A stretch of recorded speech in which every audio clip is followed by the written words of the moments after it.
जी हां दोस्तों, West Indies versus Australia के बीच खेले गए चौथे टी20 मुकाबले में एक घमासान मैच देखने को मिला, जहां पर अकेले एक खिलाड़ी की दम पर ऑस्ट्रेलिया की टीम ने शानदार जीत दर्ज करी। दरअसल दोस्तों, ऑस्ट्रेलिया ने सिर्फ 4 रनों से मुकाबला जीता और आखिरी ओवर में वेस्ट इंडीज की टीम को 11 रन बनाने थे और सामने थे बल्लेबाज आंद्रे रसल जैसे खतरनाक। उसके बावजूद भी टीम रन नहीं बना पाई। आखिर किस रीजन से, यह आपको बताते हैं। चलिए शुरू से करते हैं कि शुरुआती 3 टी20 मुकाबले में और आखिरी टी20 मुकाबले हमें क्या कुछ खास देखने को मिल सकता है।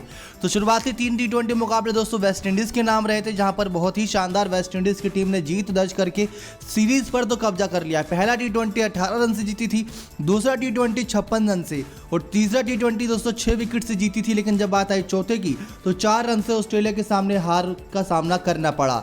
अब दोस्तों यहां पर सीरीज भले ही वेस्ट इंडीज की टीम ने जीत ली हो, लेकिन ऑस्ट्रेलिया अगर अगला मुकाबला जीत कर यहां से जाती है वनडे मुकाबले की तरफ तो कॉन्फिडेंस के साथ जाएगी, यानी कि क्लीन स्वीप तो नहीं होने वाली, ये बात तो तय हो गई है। लेकिन दूसरा अगर देखा जाए तो चौथे टी20 मुकाबले में जो अभी तक बात कही थी हमने पिछले मुकाबले की हाईलाइट के दौरान कि अभी तक कोई भी मैच आखिरी ओवर तक नहीं गया और दोनों ही टीमें बहुत खतरनाक हैं और दोनों ही टीमें अपनी टी20 वर्ल्ड कप की प्लेइंग 11 तलाशती नजर आ रही है इस सीरीज के दौरान, क्योंकि साल के अंत में दोस्तों टी20 वर्ल्ड कप खेला जाना है। ऐसे में कोई भी मौका नहीं छोड़ना चाहती कि वहां पर इनके हाथ से ट्रॉफी निकल जाए। प्लेइंग 11 में बहुत दमखम रखना चाहती, जिसके पीछे रीजन यह है कि दोस्तों वेस्ट इंडीज की टीम ने खतरनाक खिलाड़ियों की वापसी करा दी है, जिसमें क्रिस गेल से लेके आंद्रे रसल तक का नाम शामिल है। चलिए आपको प्लेइंग 11 से रूबरू कराते हैं, फिर उसके बाद टॉस, फिर उसके बाद स्कोर कार्ड की बात करेंगे। सबसे पहले वेस्ट इंडीज की playing 11: Evin Lewis, Lendl Simmons, Chris Gayle, Andre Fletcher, Nicholas Pooran, Andre Russell, Fabian Allen, Akeal Hosein, Hayden walls,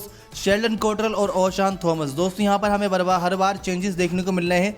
आज के मुकाबले में शिमरन हेडमायर, ड्वेन ब्रावो और ओबेड मैकोय को बिठा दिया।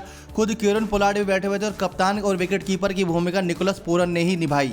दूसरी तरफ दोस्तों ये हो सकता है कि जब 3 टी20 मुकाबले जीत लिए हैं, बचे हुए 2 टी20 मुकाबले बस औपचारिकता है, क्योंकि सीरीज तो जीत ली गई है।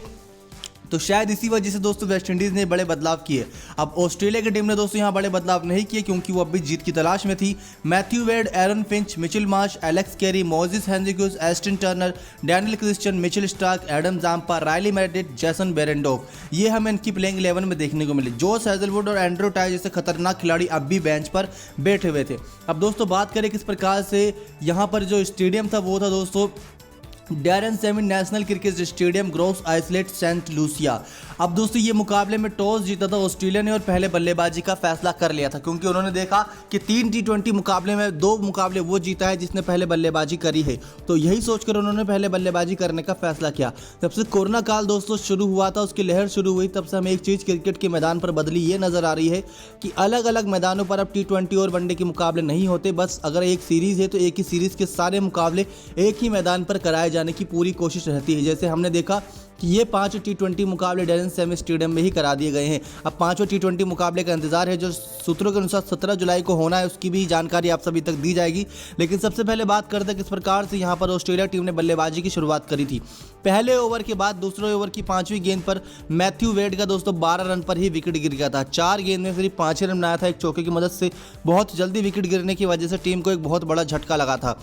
लेकिन कप्तान से अभी तक कप्तानी पारी की उम्मीद थी और वो कप्तानी पारी की उम्मीद यहां पर खत्म हुई चौथे टी20 मुकाबले में, क्योंकि एरन फिंच के बल्ले से एक अर्धशतकीय पारी निकली। तो दूसरी तरफ मिचेल मार्श ने भी कमाल की पारी खेली। दोस्तों मिचेल मार्श और एरन फिंच के बल्ले से करीब 114 रनों की यहां पर हमें पार्टनरशिप देखने को मिली। 11वें ओवर की तीसरी गेंद तक एरन फिंच और मिचेल मार्श ने दोस्तों यहां पर 126 रन जोड़ लिए थे, जिसमें 37 गेंदों में 53 रन का योगदान एरन फिंच के बल्ले से था। 5 चौके 3 छक्के की मदद से दोनों ही छोर से ताबड़तोड़ बल्लेबाजी चल रही थी, जिसकी वजह से रन रेट 12-10 के ऊपर चल रहा था। इसके बाद दोस्तों हमें दूसरा विकेट भी उसी ओवर में देखने को मिला, क्योंकि उस ओवर में लगातार विकेट का सिलसिला शुरू हो गया। वो विकेट दोस्तों ली थी यहाँ पर बता दें आपको हैडन वॉल्स ने, जो वेस्ट इंडीज की टीम के सबसे खतरनाक गेंदबाज साबित हुए ऑस्ट्रेलिया के सामने सीरीज में।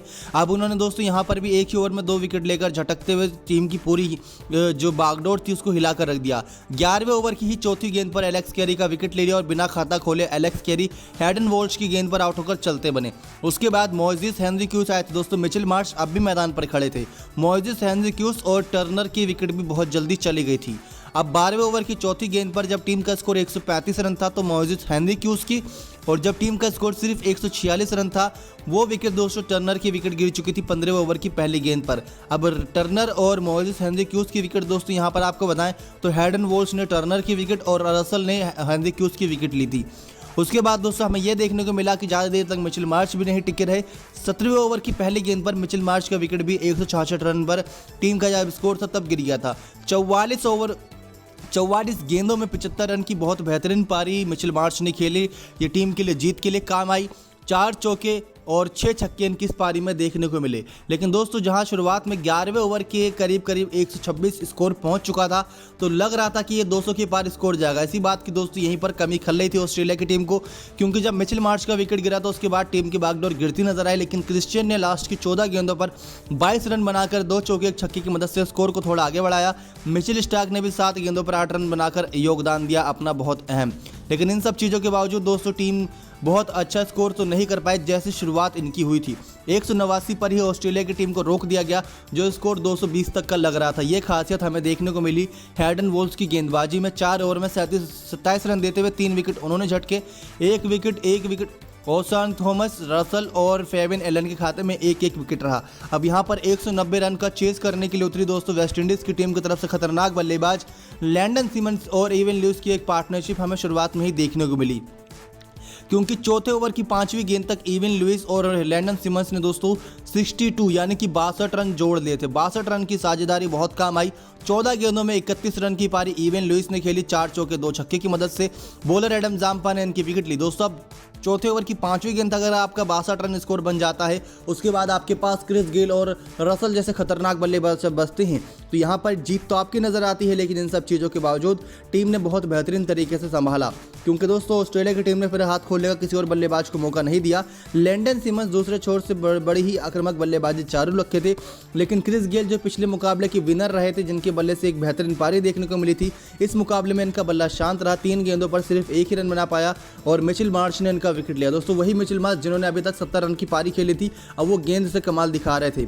आंद्रे फ्लेचर भी दोस्तों 14 गेंदों में 6 रन बनाकर आउट हो गए। 1 चौके की मदद से एडम जाम्पा ने इनकी विकेट ली। दूसरी तरफ निकोलस पूरन ने दोस्तों यहाँ पर 15 गेंदों में 16 रन की पारी खेली। कप्तानी पारी की उम्मीद थी कि टीम को मैच जिताएंगे और अंत तक खड़े रहेंगे, लेकिन ऐसा कुछ भी नहीं हुआ। मिचेल मार्श ने भी इनका विकेट ले लिया था। दोस्तों मिचेल मार्श ने 3 विकेट झटके 70 रन बनाए प्लस 3 विकेट भी झटके। अब उसके बाद आंद्रे रसल फेबिन एलन की जोड़ी मैदान पर थी। फेबिन एलन ने 14 गेंदों में 29 रन की पारी खेली, लेकिन वो पारी काम नहीं आई। 2 चौके 3 छक्के इनकी इस पारी में थे। लेकिन इन सब चीज़ों के बावजूद दोस्तों आखिरी ओवर में 11 रन की आवश्यकता थी। सामने थे गेंदबाज मिचेल स्टार्क और बल्लेबाज थे दोस्तों आंद्रे रसल और हैडन वोल्स। लेकिन इन सब चीज़ों के बावजूद मिचेल स्टार्क ने बहुत ही धारदार गेंदबाजी करते हुए ज़्यादा मौका नहीं दिया हाथ खोलने का और पूरी तरीके से बल्लेबाज आंद्रे रसल को नेस्त नाबूद करते हुए 4 कीमती रनों से दोस्तों ऑस्ट्रेलिया टीम को जीत दिलाई और उनकी इज्जत बच गई वेस्टइंडीज़ के इन मैदानों पर।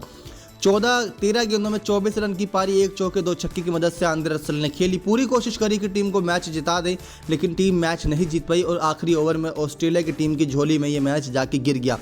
185 6 विकेट के नुकसान पर वेस्टइंडीज़ की टीम ने बनाए। दिक्कत वाली बात यह लगी दोस्तों कि इतनी अच्छी शुरुआत के बावजूद यहाँ पर अगर क्रिस गेल, आंद्रे फ्लेचर या निकोलस पूरन में से कोई एक 50 रन की पार्टनरशिप लैंडन सिमंस के साथ कर लेता तो शायद ये स्कोर बहुत तेज़ी से आगे बढ़ता और टीम आसानी से ये मैच जीत जाती। लेकिन लगातार दोस्तों निकोलस पूरन और लैंडन सिमंस की जो विकेट ली थी वो मिचेल मार्श के लिए बहुत ही ज़्यादा काम की आई, क्योंकि उसी की वजह से दोस्तों लैंडन सिमंस की पारी गड़बड़ाने की वजह जिन्होंने 48 गेंदों में 72 रन बनाए 10 चौके 2 छक्के की मदद से, लेकिन वो काम नहीं आए।